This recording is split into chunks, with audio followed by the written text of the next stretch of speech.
Contohnya Bank CIMB, harga sahamnya 985 ya.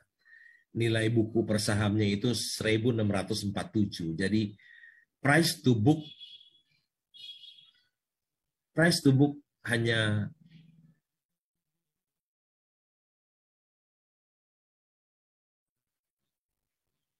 (0,6) ya. Besar ya. Asetnya 288 triliun ya. Labanya 2 triliun. Price earning ratio-nya hanya 5,8 kali. Ini contoh saham bagus yang murah. Tapi bukan rekomendasi membeli atau menjual. Ini contoh soal saja. Ini contoh perusahaan yang mahal. Namanya Bank Jago ya. Asetnya kecil, hanya 10 triliun. Tadi 288 triliun. Membangun perusahaan yang 288 triliun, ini hanya 10 triliun. Ya. Tapi dia punya nilai buku per saham hanya 586 ya. Sedangkan harga sahamnya 15.850, artinya price to book value 27 kali ya. Sedangkan perusahaannya masih rugi 46 miliar. Sedangkan tadi Bank Niaga untung 6 bulan 2 triliun lebih. Ini perusahaannya rugi 46 miliar, tapi harga sahamnya 15.000 yang tadi hanya 985. Ini contoh perusahaan yang mahal.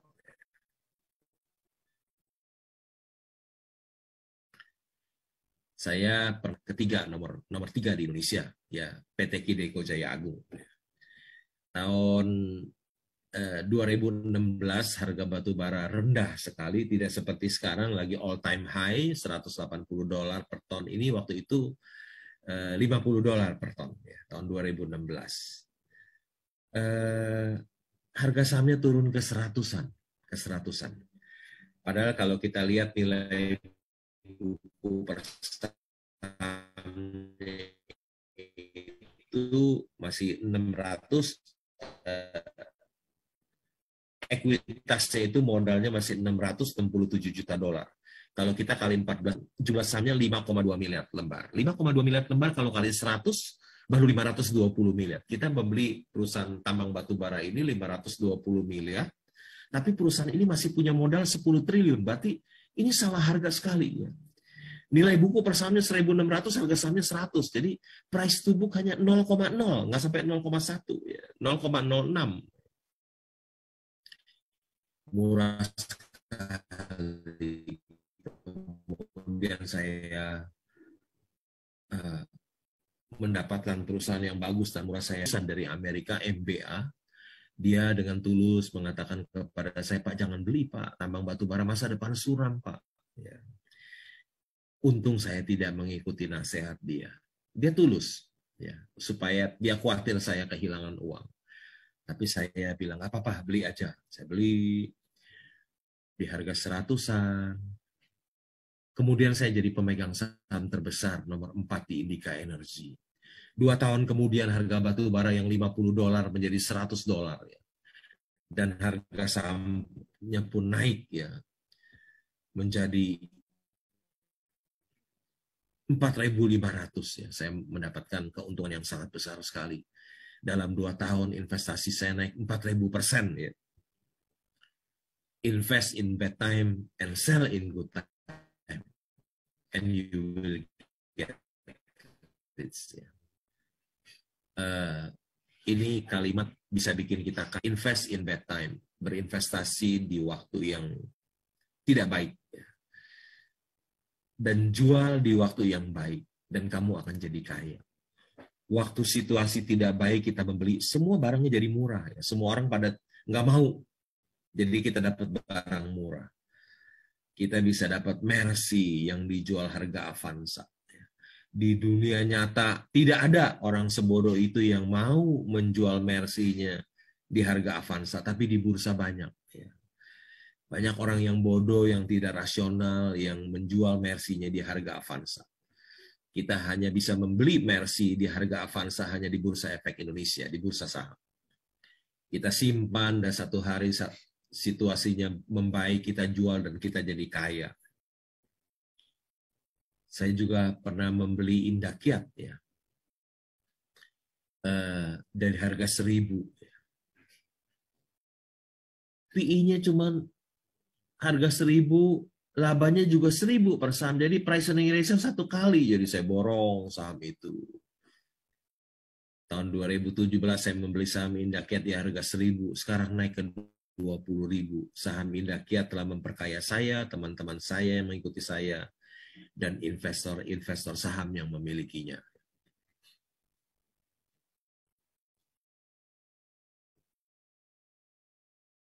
Ini ada seorang koruptor yang bilang, wah, uang korupsi saya kalah banyak. Oh pasti. Seorang koruptor itu tertangkap tangan, banyak yang kita lihat di TV itu uangnya kecil-kecil. Ditangkap, malu, ya. Masuk TV, masuk koran, masuk media sosial. Sedangkan seorang investor saham itu dapat uang yang besar sekali. Oleh karena itu, para mahasiswa, janganlah kita berpikiran ingin menjadi seorang koruptor. Buang jauh-jauh itu. Lebih baik kita menjadi seorang investor saham. Karena menjadi seorang koruptor itu dapat uangnya sedikit. Dan kalau tertangkap itu sangat memalukan. Kalau menjadi seorang investor saham, dapat uang banyak. Dapat uang banyak. Jadilah seorang investor. Jangan jadi seorang koruptor. Betapa mudahnya mendapatkan uang di sini. Betapa mudahnya mendapatkan uang di Bursa Efek Indonesia. Warren Buffett membeli saham Apple dan untungnya kira-kira 40 miliar dolar atau hampir 600 triliun.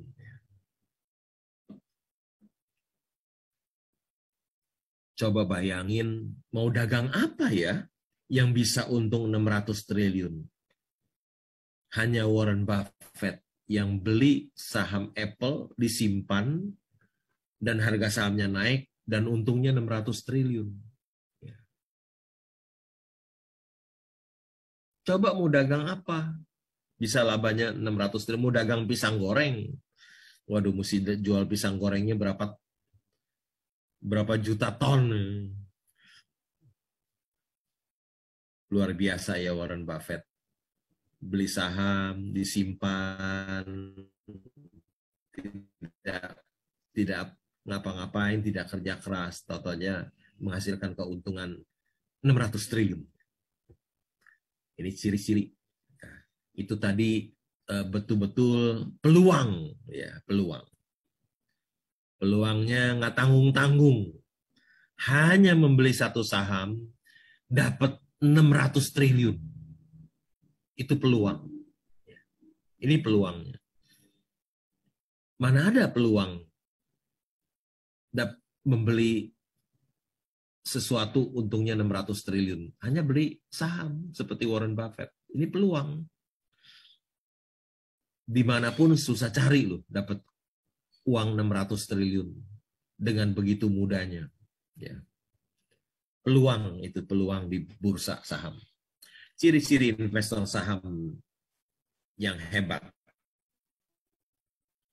Ciri-ciri investor saham yang hebat.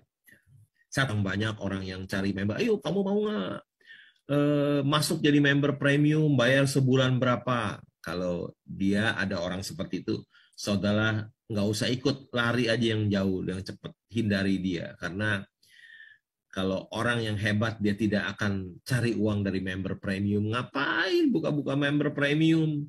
Orang Warren Buffett aja sekali beli saham untungnya 600 triliun, berapa premium berapa sih sebulan 200.000? Udah nggak usah begitu. Dia juga tidak memiliki follower. Kalau orang yang punya follower banyak, nggak usah diikutin, pasti dia nggak bisa menghasilkan uang banyak. paling bisa menghasilkan uang banyak itu memanfaatkan followernya. Seorang investor saham yang hebat itu tidak mau seorang follower pun. Saya tidak punya seorang follower pun. Tidak mencari uang dari seminar. Ngapain cari uang dari seminar?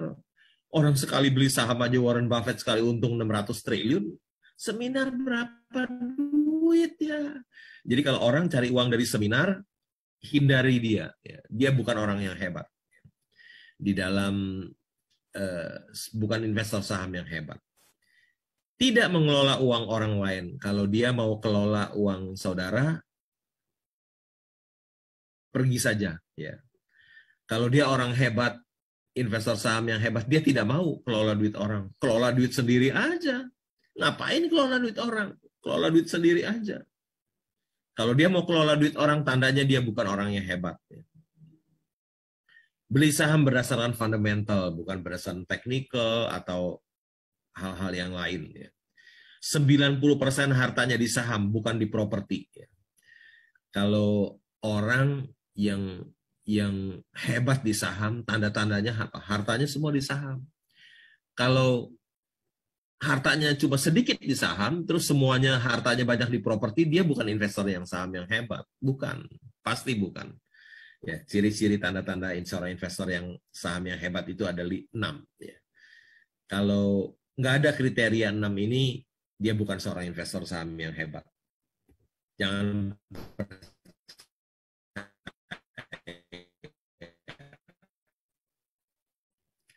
saya pernah mengunjungi Kaltim Primakol, ya, diundang datang. Ini tambang batu bara terbesar, harga batu bara lagi $180 pasti untungnya gede sekali.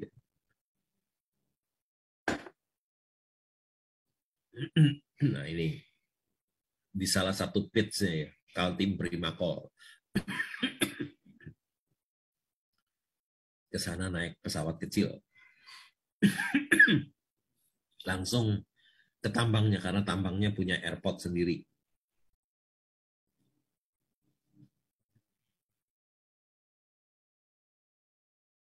Ada satu strategi investasi dan ini yang karya Washington ia suka tidur. Suatu hari ia tidur di bawah sebuah pohon dan baru bangun 20 tahun kemudian setelah mendusin ia menyadari bahwa segala sesuatu telah berubah. Istrinya yang galak dan para sahabatnya telah meninggal. Ini strategi investasi yang terbaik ya. Ada saatnya ketika kita tidak mengerjakan apapun merupakan satu bentuk kecerdasan investasi. Investor yang bijak dapat menghasilkan uang ketika dia tidur. Tidur adalah jalan untuk meraih kekayaan. Tidak bertindak adalah suatu tindakan yang bagus jika kita sudah memiliki saham perusahaan yang hari ini. Ada saatnya ketika tidak mengerjakan apapun merupakan suatu bentuk kecerdasan investasi. Investor yang bijak dapat menghasilkan uang ketika dia tidur. Tidur adalah jalan untuk meraih kekayaan. Tidak bertindak adalah suatu tindakan yang bagus jika kita sudah memiliki saham perusahaan yang hebat. Ini strategi Warren Buffett. Do nothing investing.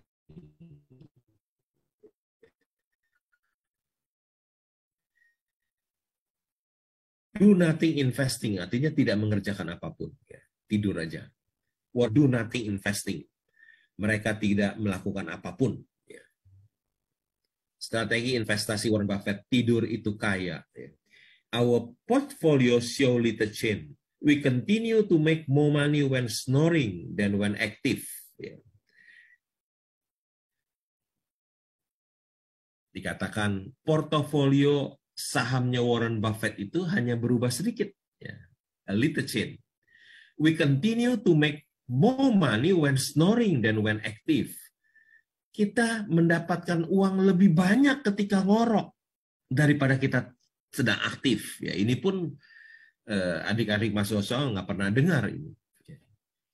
Warren Buffett itu mendapatkan uang lebih banyak ketika dia ngorok daripada dia bekerja. kita mempunyai rekening BCA. Tahun 2021 tahun yang lalu IPO BCA 1.400 per saham. Tanggal 31 Mei 2020. Sudah split 3 kali. Ya, jadi 1, jadi 2, 2 jadi 4, 4 jadi 8. Yang dulu 1 jadi 8. Nah, ini sekarang mau lagi split lagi, 1 jadi 5. Jadi 8 kali 5, 40. Ya. Mau di split lagi. Jadi yang dulu 1.400 sekarang jadi 40 saham.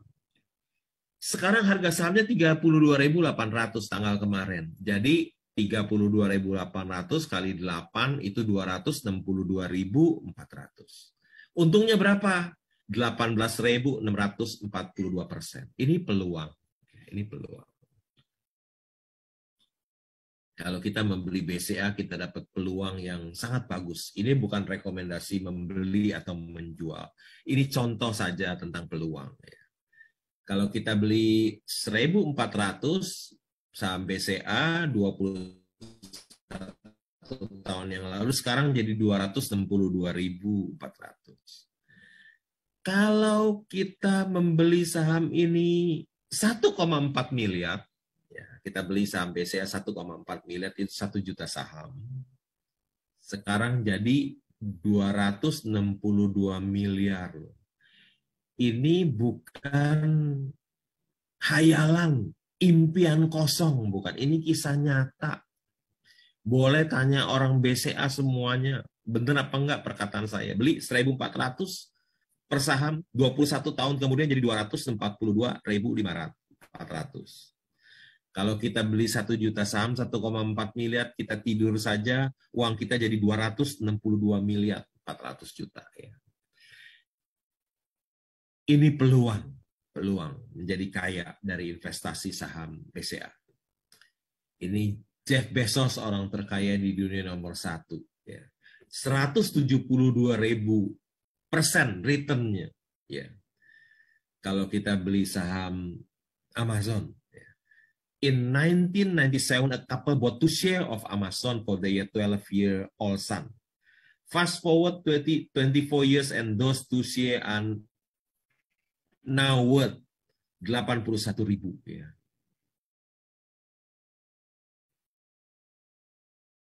Untungnya 172.000%. Ya. Ini juga peluang. Ya. Ini Warren Buffett dan wakilnya, Charlie Munger, mengatakan demikian. The big money is not in buying and selling the stock, but in waiting. The big money is not buying and selling the stock, but in waiting. Ya. Kalau kita mau mendapatkan uang besar bukan dari jual beli, tapi dari beli dan menunggu. Ya. Percaya nggak nih, ini orang perkataan dari Warren Buffett, seorang investor saham yang terhebat di dunia. Ya. Mesti dipercaya. Satu hari Jeff Bezos bertemu Warren Buffett. Dia bilang, Warren, your investing strategy is so simple. Why doesn't everybody just copy you? Because nobody wants to get rich slow. Dia bilang, Warren, your investing strategy is so simple. Strategi investasi Warren Buffett itu so simple. Simple artinya mudah dan sederhana. Di depannya ada so lagi. Artinya begitu mudah dan sederhana. Semua orang bisa copy aja, copy. Semua orang bisa copy kok karena begitu sederhana.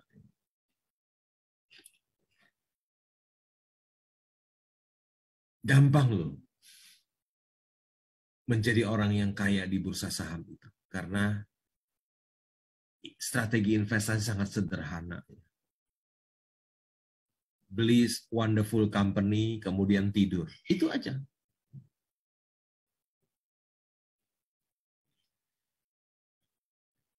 Semua orang mengatakan membeli saham itu high risk, high gain. Saya tidak setuju, karena orang yang tahu dia bisa membeli saham yang low risk, high gain. Tetapi orang yang tidak tahu, dia bisa membeli saham yang high risk, low gain. Resiko datang dari ketidaktahuan kita. Hampir semua orang mengatakan membeli saham itu high risk, high gain, resiko besar dan untungnya pun besar. Tapi saya pribadi tidak setuju. Ya. Karena orang yang tahu, dia bisa membeli saham yang low risk, high gain. Ya. Kita bisa membeli saham yang low risk, high gain. Ya. Tetapi orang yang tidak tahu, dia bisa membeli saham yang high risk, low gain. High risk, low gain, karena dia tidak tahu. Sebetulnya resiko itu datang dari ketidaktahuan kita. Resiko datang dari ketidaktahuan kita.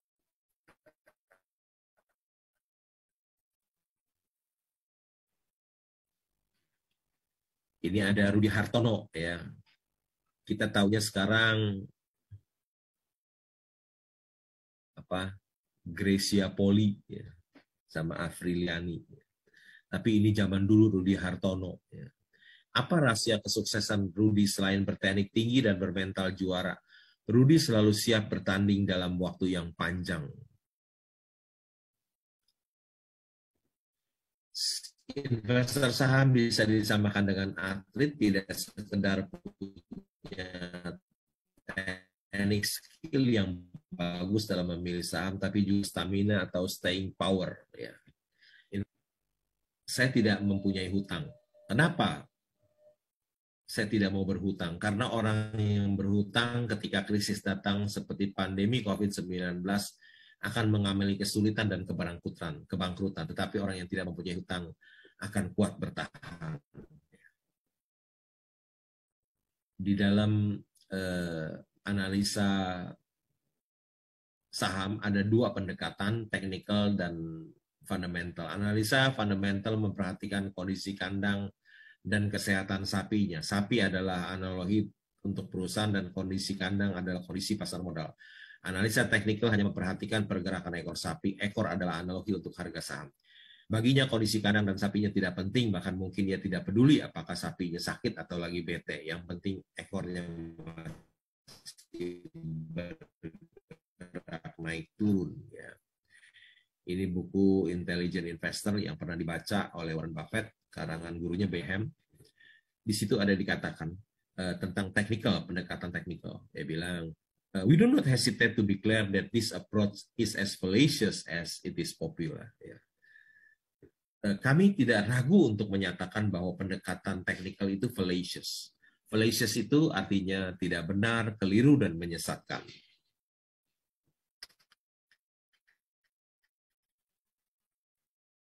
Ini juga Warren Buffett mengatakan, menurut Warren Buffett, analisis yang hanya didasarkan pada grafik, volume, dan pergerakan harga tidak berarti apa-apa. Tidak perlu analisa teknikal. Ya. Dia bilang, I realized that technical analysis didn't work. Ya.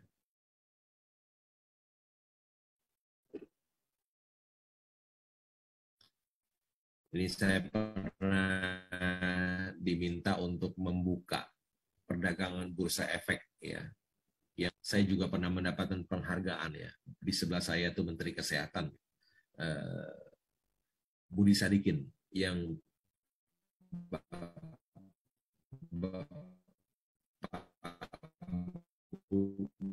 Budi Sadikin yang sebelah kanan saya itu orang yang rambutnya gondrong, ya. Wakil Presiden Direktur Indofood dan seterusnya. Setelah sukses berinvestasi saham, Lo Keng Hong menikmati hidup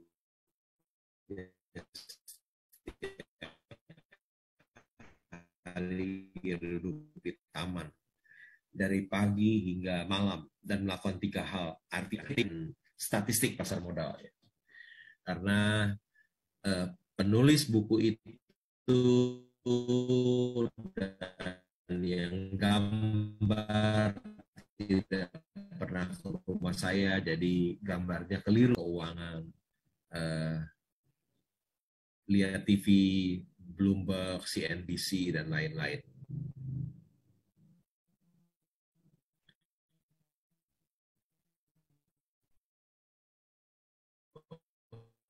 Baca untuk mendapatkan peluang, lihat aksi-aksi korporasi dari Bursa Efek Indonesia, tulisan-tulisan dari jurnalis tentang perusahaan publik, ya. Sebuah patung inspiratif dari Jepang menunjukkan bahwa bobotmu tidak ditentukan oleh ukuran orang gemuk yang baca daripada orang kecil yang baca bukunya 4.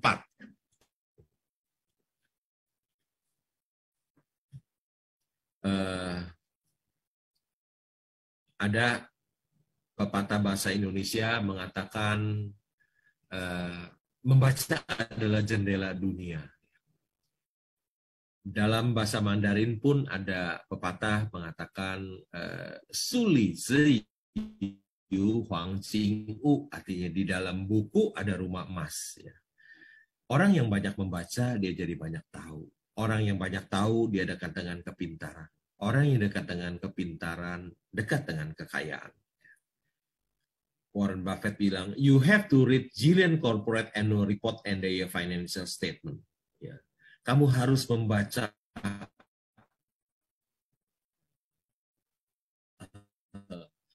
annual report dan laporan keuangan sebanyak-banyaknya. Ini kunci sukses. Saudara ingin mendapatkan peluang, bacalah laporan keuangan dan annual report sebanyak-banyaknya. Untuk mendapatkan peluang. Ada di laporan keuangan dan annual report. 100 tahun tapi masih dibutuhkan. Ya. Warren Buffett mengatakan, if you don't find a way to make money while you sleep, you will work until you die. Kalau engkau tidak bisa menghasilkan uang ketika tidur, Anda harus bekerja sampai mati. Dikatakan di sini, ya ada 5 hal yang saya tidak punya. Saya tidak punya kantor, tidak punya pelanggan satupun, tidak punya karyawan satupun secara langsung, tapi secara tidak langsung banyak, ada ribuan ya dari perusahaan-perusahaan yang saya miliki. Tinggal dibagi aja persentase karyawan saya jadi beribu-ribu ya.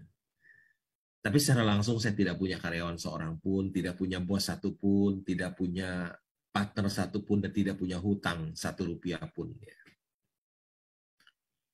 Seorang yang tidak punya bisa menjadi seorang triliuner tanpa kantor, tanpa pelanggan satupun, tanpa karyawan satupun, tanpa bos satupun, tanpa partner satupun, tanpa hutang satupun. Ya. Berkat Tuhan itu begitu ajaib buat saya.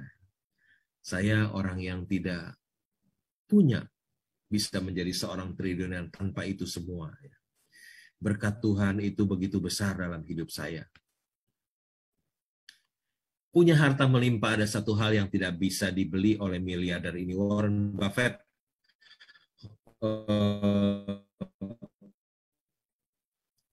uangnya ada 100 miliar dolar. Dia bilang ada satu yang tidak dia bisa beli.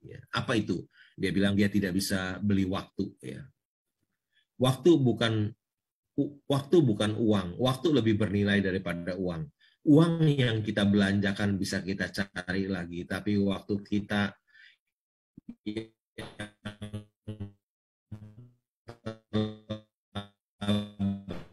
lalu tidak bisa kembali lagi. Di dunia ini ada 4 macam orang. Orang yang pertama, orang yang banyak waktu tapi tidak punya uang. Siapa dia? Dia adalah pengangguran. Yang kedua, orang yang banyak uang tapi tidak punya waktu. Siapa dia? Dia adalah pengusaha dan para eksekutif. Yang ketiga adalah orang yang tidak punya waktu dan tidak punya uang. Siapa dia? Dia adalah karyawan yang gajinya kecil, UMR. Ya. Dia bekerja setiap hari sibuk, habis bulan duitnya habis. Yang keempat adalah orang yang bukan hanya banyak uang, tapi juga dia punya banyak waktu. Siapa dia? Dia adalah seorang sleeping investor, seorang sleeping shareholder. Ya. Dia bisa memiliki keduanya. Berbahagialah seseorang yang bisa memiliki banyak uang dan banyak waktu. Nikmat sekali ya. Ada pepatah yang mengatakan time is money. Itu keliru. Ya. Harusnya time is more valuable than money. Waktu itu lebih bernilai daripada uang. Berbahagialah seseorang yang bisa bukan hanya mempunyai banyak uang, tapi juga banyak waktu luang. Being rich is having money, being wealthy is having time. Ya, katanya waktu saya dipakai untuk berjalan-jalan keliling dunia saja. Ya. Ini saya sampai di Tanjung Harapan, Cape of Good Hope ya, di Afrika bagian paling selatan ya. Tempat ini terkenal di buku sejarah atau mungkin geografi, ada kita baca dulu waktu SD, ada tempat Tanjung Harapan. Saya pergi ke sana jauh sekali, ya. Afrika paling selatan, ternyata sampai ketemu dengan stick kesukaan dari Warren Buffett, stick goret ya, di tempat biasa Warren Buffett duduk, private room di sana. Ya. Saya pernah diundang makan oleh kandidat presiden yang kalah oleh Obama, John McCain, itu istrinya ya, diundang makan malam di Jakarta ya. Seorang investor saham bisa diundang oleh istri dari seorang kandidat presiden Amerika yang kalah dari Obama, John McCain ya. You will never change your life until you change something you do daily. The secret of your success is found in your daily routine ya. Kunci suksesmu terletak dari apa yang kau lakukan setiap hari ya. Jadilah pelaku pasar modal yang berintegritas dan beretika, maka Anda akan dihormati masyarakat. Ini dia idola saya, investor saham yang sukses dan terhormat, tidak tipu sana-sini. Ya. Pemerintah menganjurkan agar melakukan study and work from home. Ternyata ini sudah saya lakukan selama 25 tahun. Ya. Ini dibuat tahun 2020, sekarang 2021 jadi 25 tahun. Ya. Orang-orang work from home setahun lebih, udah setengah mati. Saya sudah seperempat abad work from home. Ya. Apa sih peluang menjadi investasi di saham? Peluangnya, kalau Anda berinvestasi di saham, Anda berpeluang mendapatkan uang 100 miliar dolar. Itu peluangnya. Contohnya sudah ada Warren Buffett. Kekayaan Warren Buffett tembus 100 miliar dolar. Kalau Anda mahasiswi UKI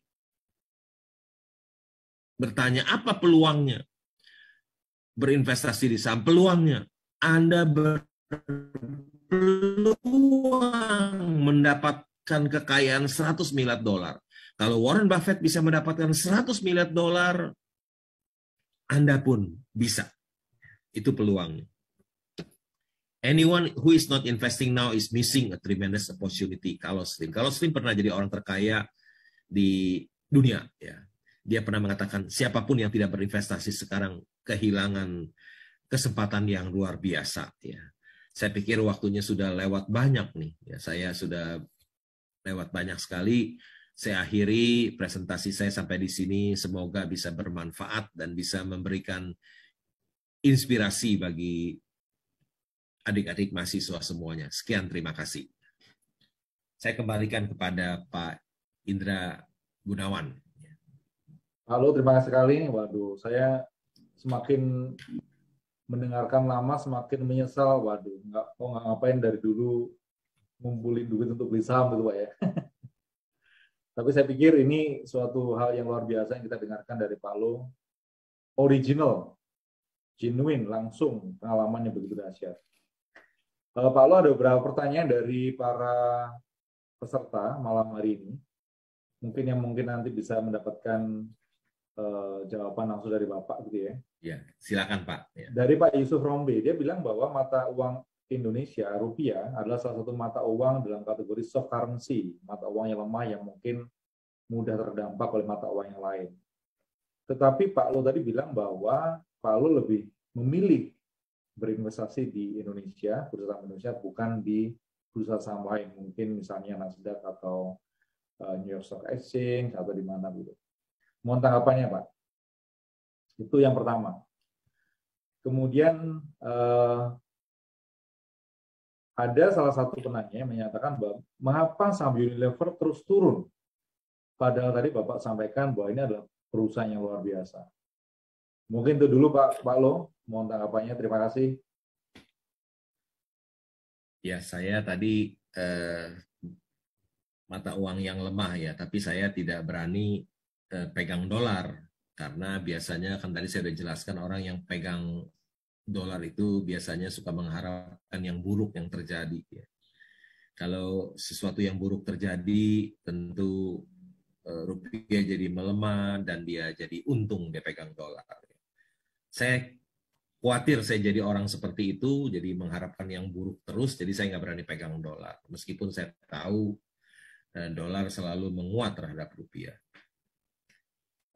Saya tidak ada keinginan berinvestasi di luar. Saya hanya mau berinvestasi di Indonesia saja. Saya tidak mau berinvestasi di luar. Ya. Tidak ada keinginan saya berinvestasi, membeli saham di Nasdaq atau di Wall Street, tapi saya hanya berinvestasi di Bursa Efek Indonesia. Ya. Begitu, Pak.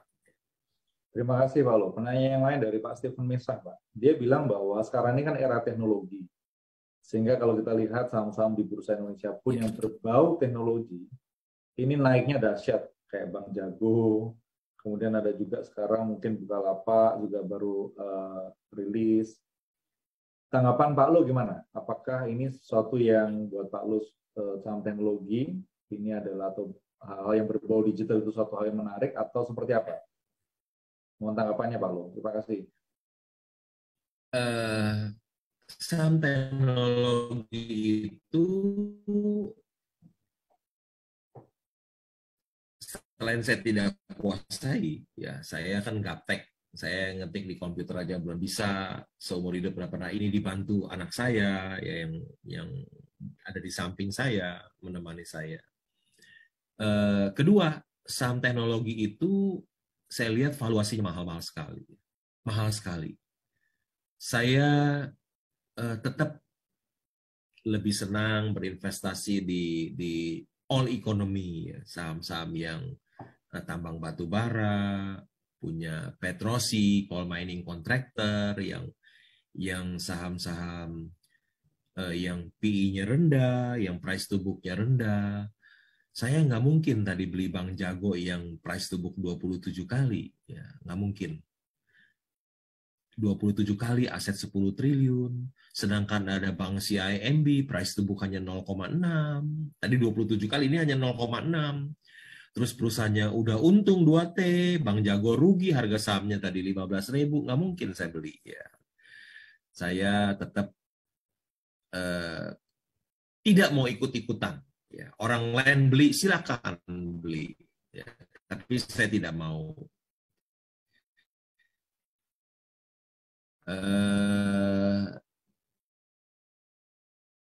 Karena valuasinya mahal sekali. Ya.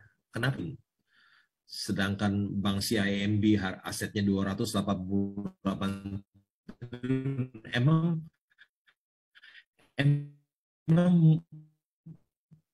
gampang aset bank 10 triliun naik jadi 200. Ini Mercy yang dijual harga Avanza.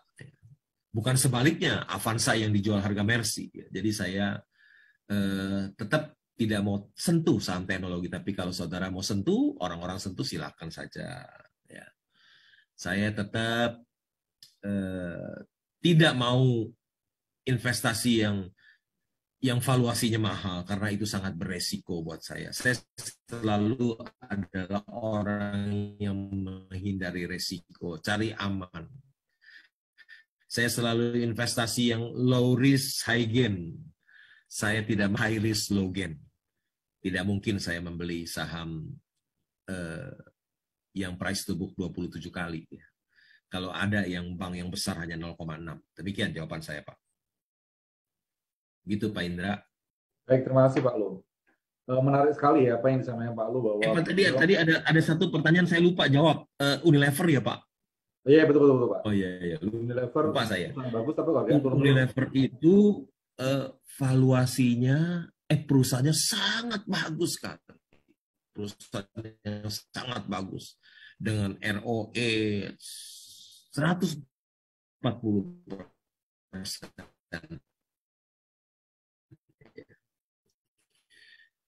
Hampir produknya dipakai di seluruh keluarga di Indonesia.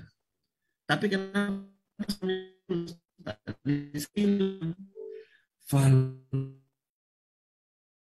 valuasinya mahal, bagus sekali dan mahal sekali. Demikian Pak Indra.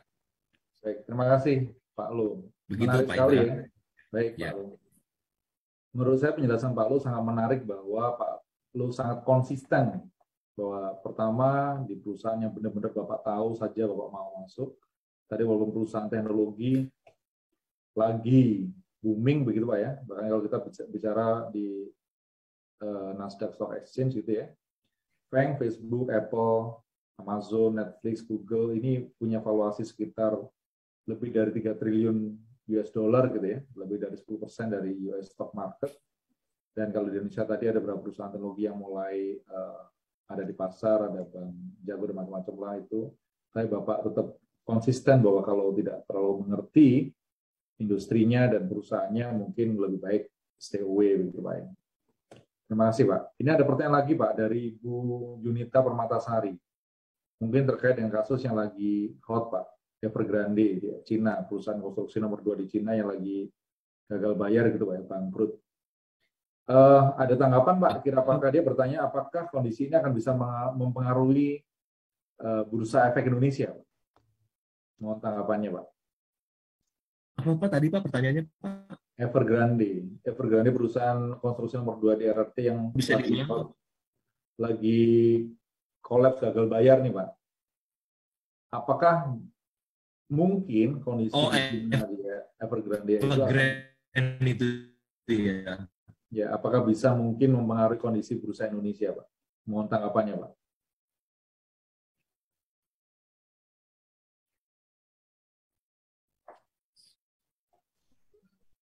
Iya, saya rasa nggak ada tidak akan mempengaruhi kondisi bursa efek Indonesia. Ya. Kita lihat bursa efek Indonesia beberapa hari ini naik terus ya, naiknya kencang-kencang terus ya. Jadi sama sekali tidak mempengaruhi di sana urusan di sana, jadi tidak ada pengaruhnya dengan kondisi pasar kita. Demikian Pak. Terima kasih Pak Lo. Looks very promising ya komentar Pak Lo bahwa harusnya itu tidak akan mengaruhi kondisi perusahaan kita gitu ya. Pertanyaan dari Ibu Evi Doren Pak. Beliau menanyakan, apakah bisa saya katakan bahwa untuk bisa atau menjadi lihai berselancar dalam dunia investasi saham kuncinya hanya ada 2 hal, yaitu 1, mampu membaca laporan tanggungan perusahaan, dan 2, mampu membaca laporan keuangan perusahaan. Mohon tanggapannya Pak. Halo.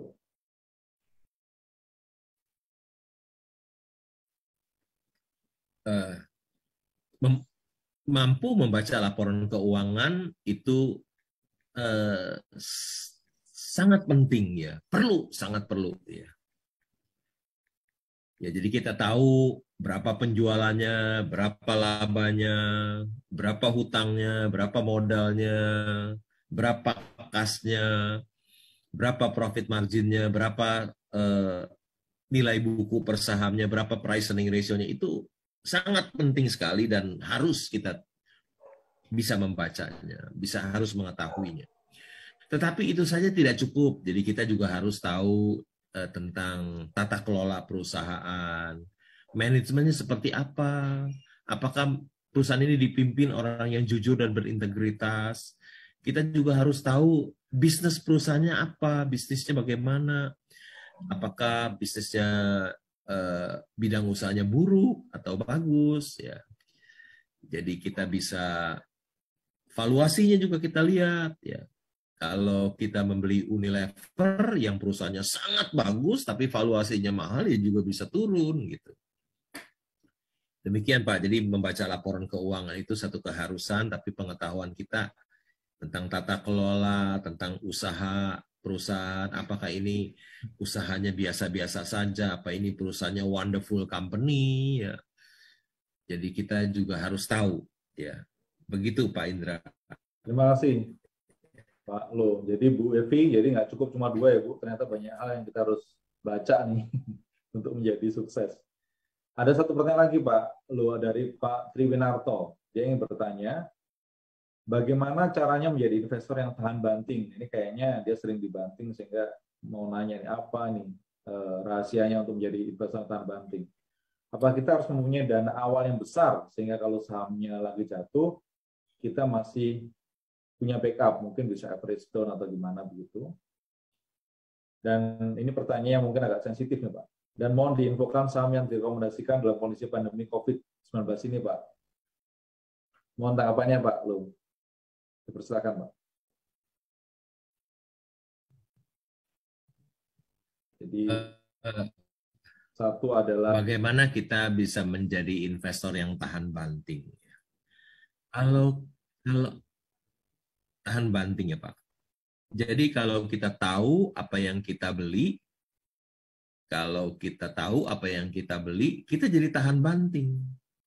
Kalau kita tahu saham perusahaan yang kita beli adalah Mercy, wonderful company, yang harganya murah, ya, harga Avanza kita beli, apapun yang terjadi kita jadi tahan banting. Kita tahu apa yang kita beli, tenang-tenang saja. Gitu. Kenapa seseorang tidak tahan banting? Karena dia tidak tahu apa yang dia beli. Ya. Dia beli kucing dalam karung sehingga tidak tahan banting. Dia membeli karena bisikan dari teman. Dia membeli karena influence pom. Dia membeli karena pialang yang rekomendasi. Ya. Jadi dia tidak tahu apa yang dia beli kucing dalam karung, ya tentu saja dia tidak tahan banting.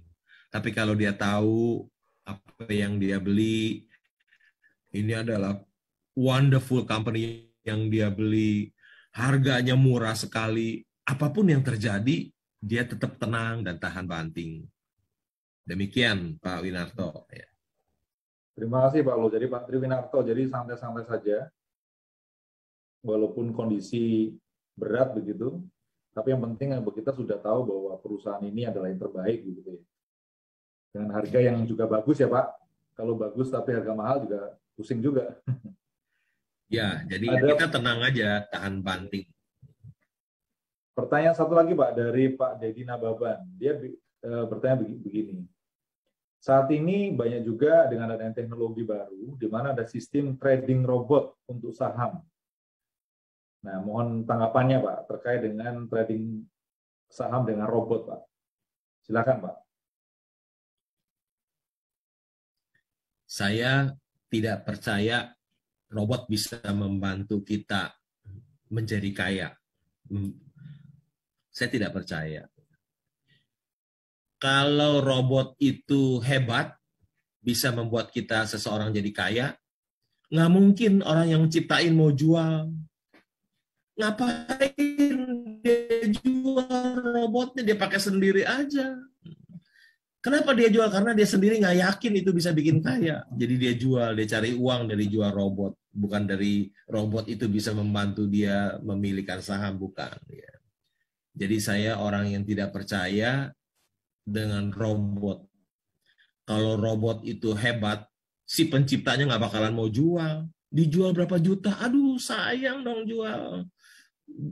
Warren Buffett bisa beli Apple sekali untung 600 triliun, masih cuma robot dijual 3 juta, 4 juta. Ya. Kenapa robotnya dijual? Karena yang bikin nggak percaya robot itu menghasilkan uang. Kalau bisa bikin menghasilkan uang buat dia, nggak bakalan dijual robotnya. Begitu Pak, tanggapan dari saya, Pak Indra. Ya Pak, setuju Pak. Kayaknya menarik juga, benar juga sih. Kalau dia yakin, mungkin dia nggak akan kasih tahu orang gitu Pak ya. Ini ada lagi Pak. Ya. Jadi pertanyaan dari teman-teman adalah, kondisi saat ini, kondisi yang mungkin beberapa orang mengatakan ini kurang stabil, gitu ya, volatile gitu Pak. Tapi apakah cukup dengan tadi misalnya masuk di perusahaan yang tepat gitu ya. Terus menarik tadi dari pertanyaan adalah sejauh mana kita bisa tahan banting gitu Pak ya. Kalau boleh tahu Pak, mungkin share dari Pak Lo, berapa lama nih pengalaman Pak yang terlama pegangan suatu saham baru dieksekusi Pak?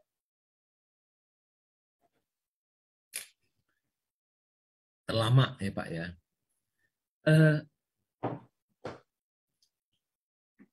Saya beli perusahaan Mercy yang dijual harga Avanza. Ya, di dunia nyata pasti nggak ada, adanya hanya di Bursa Efek Indonesia. Kadang lama. Sekarang saya cerita yang cepat dulu. Saya beli Indika Energy tahun 2016. 2 tahun kemudian saham itu dari 100-an jadi 4.500. Saya untung capital gain 4.000% dalam tempo 2 tahun. Saya membeli Indakiat 1.000 dan menjualnya yang tertinggi 20.000 itu hanya 1,5 tahun. 1.900%. Tapi ada saham yang saya beli mungkin dari tahun 2005 sampai sekarang 2021 masih tetap jadi Avanza ya. Jadi saya membeli saham itu di 250, sekarang di 700 ribuan, padahal saham itu di 700 rupiah lebih ya, 700-an. Saya beli 250 tahun 2005, saya pegang 16 tahun. Saham itu baru jadi 700-an, 16 tahun. Harga sahamnya 700-an, tapi nilai buku sahamnya per saham itu 4.000. Dan perusahaannya untung besar. Saya nggak bisa jual ya. Udah pegang 16 tahun, jadi saya pegang terus saja. Saya nggak takut, karena apa? Harga sahamnya 700-an, nilai buku per sahamnya 4.000. Dan perusahaannya juga untung besar, jadi saya pegang terus. Itu membeli saham yang kurang bagus ya. Perusahaannya bagus tapi harga sahamnya nggak mau naik. Perusahaannya bagus tapi harga sahamnya nggak mau naik. Itulah yang terlama mungkin Pak, 16 tahun ya. Tidak seperti yang lain 1,5 tahun, 2 tahun. Ini bisa 16 tahun saya pegang. Dan masih saham itu masih saya pegang dan saya lupakan. Terima kasih Pak. Ya, begitu. Ternyata saham yang Bapak pegang lama itu belum tentu rugi Pak ya. Ternyata udah untung tapi pengen untung lebih banyak gitu Pak ya. Tapi kan naiknya cuma 200% Pak, pegangnya 16 tahun. Nggak seperti pegang Indika 2 tahun 4.000%. 40%, nah itu tuh. Baik Pak, ini ada satu pertanyaan lagi dari Valen, mahasiswa S1 Hukum UGI.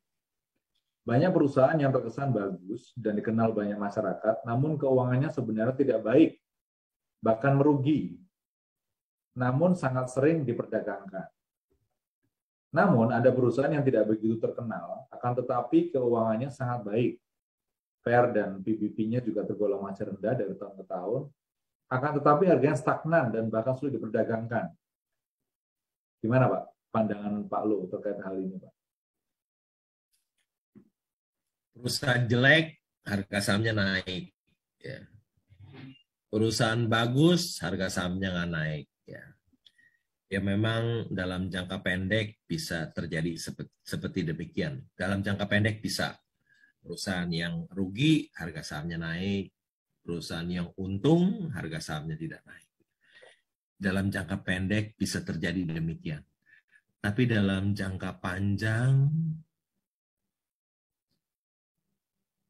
bisa saham yang jelek akan kembali, harga sahamnya akan jatuh, dan perusahaan yang labanya besar akan naik. Ya, jadi dalam jangka panjang akan menyesuaikan dengan harga pasarnya. Ya. Perusahaan jelek dalam jangka panjang tetap akan di bawah, perusahaan bagus dalam jangka panjang dia tetap akan di atas. Ya. Dalam sementara jangka pendek, oke, bisa terjadi hal yang tidak rasional, ya. Harga perusahaan rugi tapi naik, perusahaan untung stagnan. Dalam jangka pendek memang bisa terjadi sesuatu yang irasional, tetapi dalam jangka panjang tidak, Pak. Demikian Pak Indra. Terima kasih sekali Pak Lo.